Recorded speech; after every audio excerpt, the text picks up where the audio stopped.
Hey guys, it's Jake from Evolving Daily. Thanks for watching.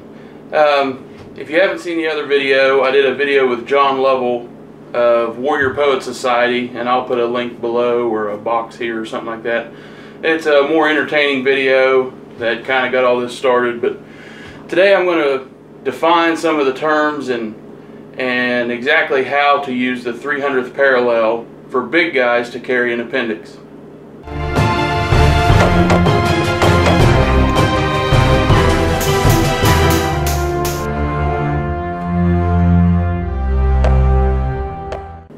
Alright guys, so before we get started, I feel I should give credit where credit's due. It was actually William Howard Taft, our 27th president, who first said that men of an abundant stature must be cognizant of and adhere to the principles of the 300th parallel in order to produce hot nasty speed while carrying appendix. I'm paraphrasing there, but that's pretty close. So before we get started, we really need to define a few things. So the 300th parallel, that happens whenever a full-figured male has a muffin top above and a fupa down below of the 300th parallel. That's where your belt goes. So the muffin top has various tactical reasons that we're not going to get into now for having a muffin top, but that is your gut overhanging, basically. Fupa is the fat upper penile area below the belt, and at the belt line right here, that's going to be your 300th parallel, where your belt sits down at your waist. So whenever we start talking about this, guys have a hard time, oversized guys, carrying appendix because they'll try to wear their smoke wagon right here intersecting the 300th parallel. That is an absolute no-go. You have to either be one side or the other, because when you're not, you get a pressure point high and a pressure point low, which makes bending, kneeling, sitting, things like that, it's miserable. You're in pain all day, or at the very least uncomfortable.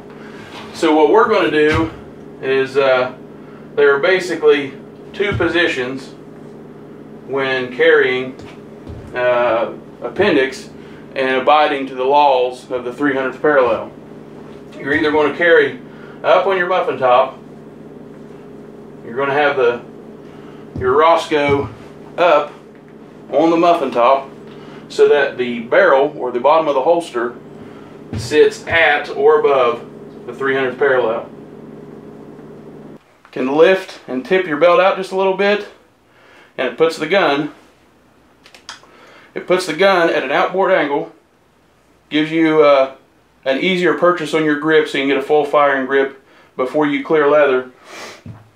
You've got to be up on the muffin. That avoids the fupa pressure point and gets you out of that area. And this is for sitting, times that you don't care if you're printing a little bit, if you're carrying a big gun, things like that. Then, while you're going through everyday life, just walking around, you can either suck in or push down a little bit and let this smoke wagon fall down and be riding in the fupa position. And at this point, the top of your gun, you know, the back of your grip, is going to be at or below the 300th parallel. In either of these positions, you have eliminated both pinch points, ridding yourself of the uncomfortableness of trying to carry your super high speed rig that you got. Now you're carrying appendix. So standing up, walking, talking, doing daily life, you're down low in class 2 fupa carry or whatever. And while you're sitting or doing whatever you do, and you don't care if you print a little bit, this is a 17, so you're going to be carrying much bigger than this. During those times, you'll be up here in the Condition 1 Tactical Muffin Top Arena. That's where you're going to be. Alright guys, so we're running around everyday life. We're in our low, deep concealment, covert super ready, and going to sit down, get in the car, whatever. I usually grab a hold of my belt, lift, and let the the Guttius Maximus tip it out a little bit. Sorry, arms are probably in the way, but that's pretty much it. Whenever I stand back up, my belly has a little traction on the grip and it'll hold it up, but as soon as I suck in and give a little jiggle, it's down. I can walk around, no problems. So sitting down, lift, let the belly tip it out, not a big deal. Grip's right there. I can grab a hold of it whenever I need to. Back up, and I can either push it down or just let it fall. Now, as far as left, right, center, how you're going to line this thing, that's a personal preference kind of deal. But I work pretty much straight center line. Barrel's in line with barrel. If you catch what I'm talking about there, you know what I mean? A little bit.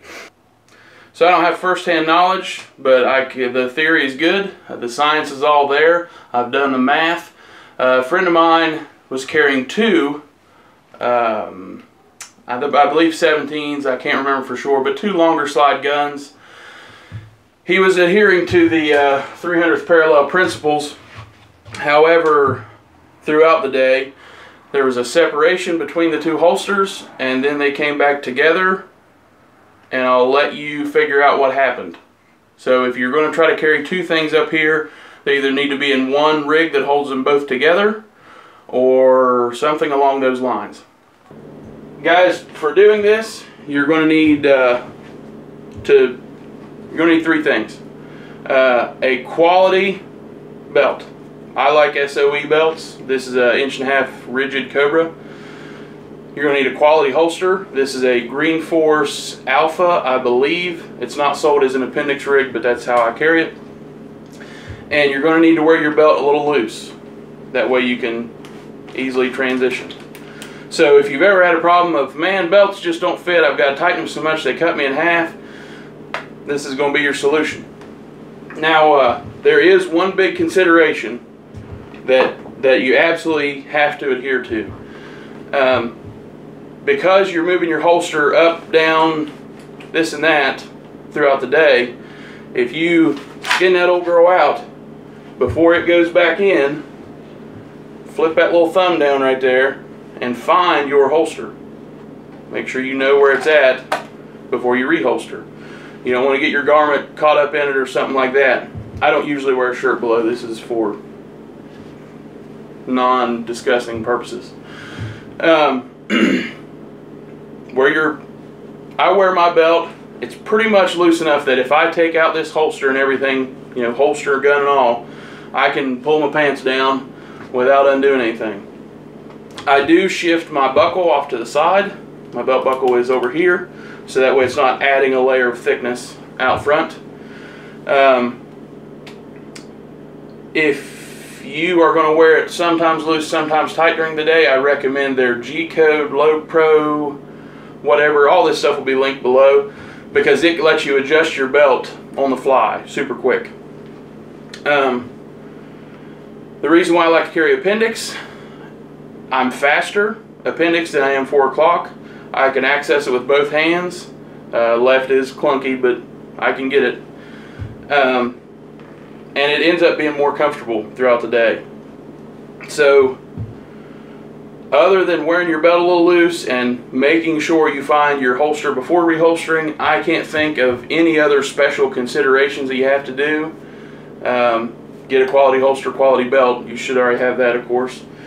But adhere to these rules and you're going to be good to go. So guys, I appreciate you watching. Yeah, these videos have been a little bit in jest, but this is actually how I carry a lot. Like a lot. I've talked to a bunch of guys who do get out and train. They take force on force. They take real classes, and they actually know how to carry a gun. And for the bigger guys, this is pretty much the way a lot of guys do it. If you have any questions or comments, put them all below. I'll have links here, there, and yonder for subscriptions and other videos. Make sure you go check out John Lovell, Warrior Poet Society. But guys, I appreciate you watching. Like, share, subscribe in case you know somebody that might benefit from this. Go go ahead and share it to them. And remember, you need to be prepared to thrive while others survive. Thanks.